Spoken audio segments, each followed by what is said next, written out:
We are going to work through what's called the method of undetermined coefficients for solving a different type of differential equation. It's like the linear ones we've been doing, but it has an extra piece. So as your anti-set, you are going to solve x double prime minus 3x prime plus 2x equals 0.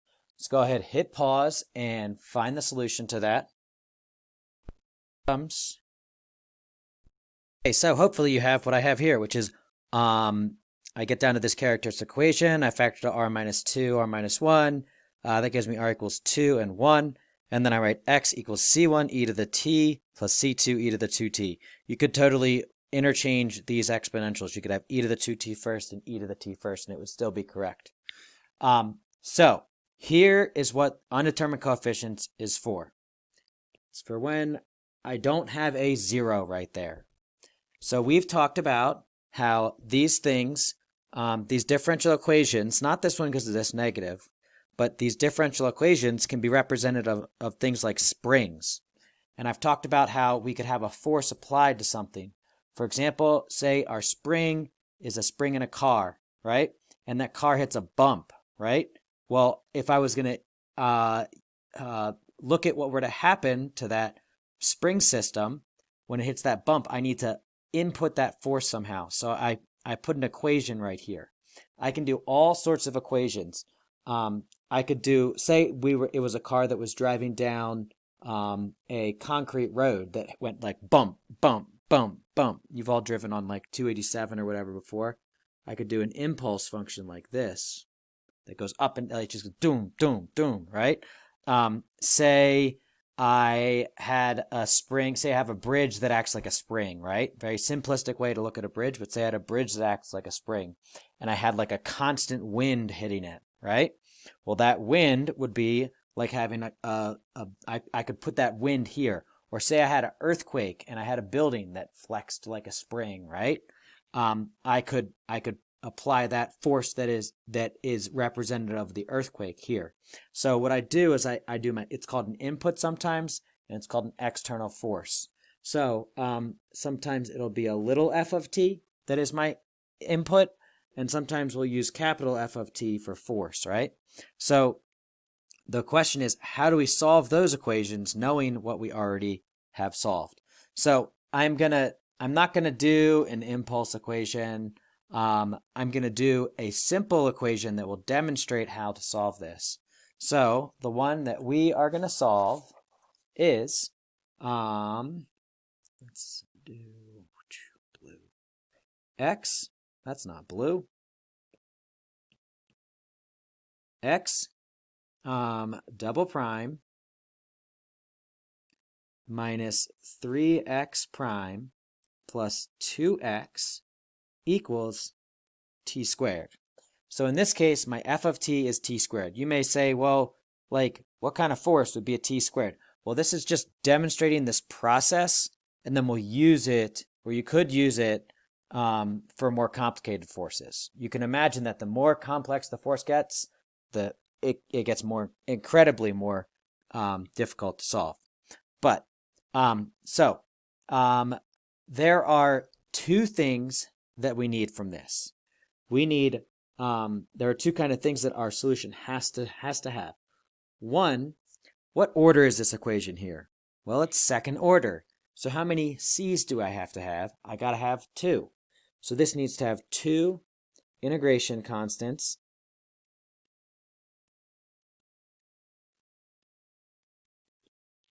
And then what's the second thing that it has to do? And this will sound simple, but it needs to fit this equation. It needs to fit x double prime minus 3x prime plus 2x equals t squared.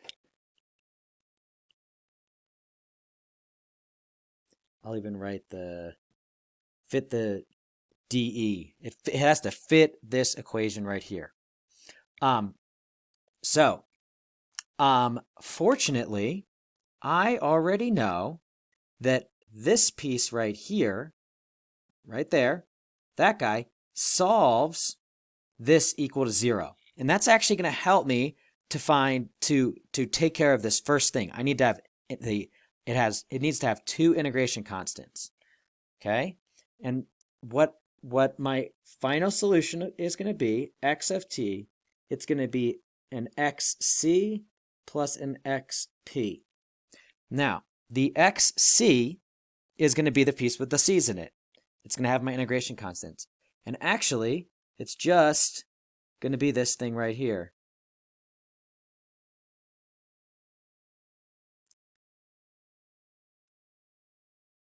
So my xc is just the same as what it would be if I were to have 0. It takes care of the integration constants. The question then becomes, how do we find the xp? And I'm going to walk through this whole process, and then I'm going to come back up to this spot and show you why it makes sense that we're doing what we're doing.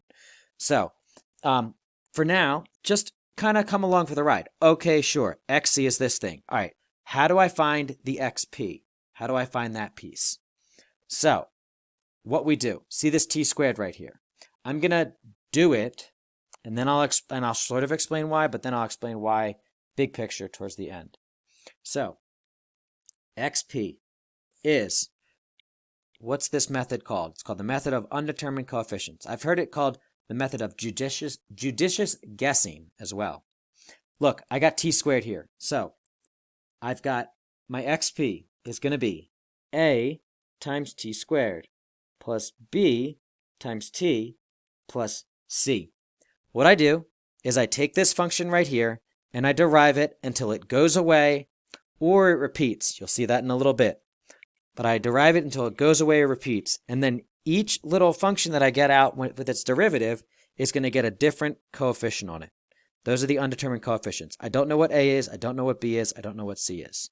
Why do I have an a, a b, and a c? Well, if I derive t squared, I get t. If I derive t, I get 1. If I derive 1, I get 0. Boom! Went away. So I need the t squared, I need the t, and I need the 1 coefficient. So you could think about this c as times a 1. So, now what do I do? Well, I need this thing to fit this guy right here. So, what I'm going to do, notice this xp would be this part of the term right here. I have a derivative and a second derivative. So I'm going to go ahead and take two derivatives of this xp equation, my guess. It's straight up a guess. So what's that give me? Xp prime is, I get 2a, that's power rule, times t, plus b. Then I get xp double prime. That is just, well, remember, I'm deriving with respect to t here, right? So I get 2a. Hopefully you see that, right? I just took the derivative 2 times. Now, let me copy this. And put it right here. Okay, so now, whoa. Okay, so now what I need to do is, remember, I need something that goes through this equation. I need it to fit the differential equation. So, what I'm going to do is this guy, I don't want to highlight that. This guy right here is xp. So that's going to go in right here. This guy is that guy. I like that better. All right, so then this right here, look at that. That's xp prime. That's going to come in right here. Then, lastly, this right here is xp double prime. So that's going to go in right here. And I'm going to leave that t squared there. What I'm going to do now is figure out the a, the b, and the c that will give me this t squared.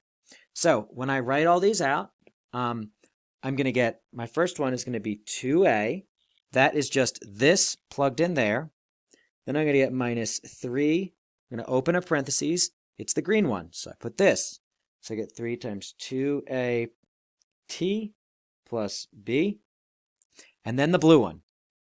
But I got to do 2 times the blue one. So I get 2at squared plus bt plus c. And what do I need that equal to? I need that to be equal to t squared. So from here, I'm going to simplify this thing a little bit. Let's see what I have here. I've got 2a, let's distribute that 3 in, minus 6at. Distribute that in, I get a minus 3b. And now I'm in the next one, I get plus 2at squared plus 2bt plus 2c. Then that is equal to t squared. You may say, that looks terrible, and it sort of does, but it's actually very nice. Here's why. Do you see that I've got that term, and that term? Those guys don't have any t's in them. Then I've got this term, with the minus, and this term. Those guys have t's in them. And then I've got this term right here. What I'm going to do is split all those up. So I've got 2at squared. That's my yellow, right? And now I'm going to get plus. I'm going to open a parenthesis, and I'm going to do my t terms. You should see what they are. They're the orange ones, right? So I get minus 6a plus 2b. Then I'm going to get plus, open parentheses, and I'm going to do the one terms, the no t terms. You could think about it as t squared, t to the first, t to the 0. Okay, what do I get? Those are the purple ones. So I get 2a minus 3b plus 2c. And that needs to be t squared. Now, from here, I'm going to stop and start another video because I don't want to run out of time. And this is a good spot for me to stop. So, bump in to the next video and we will keep going.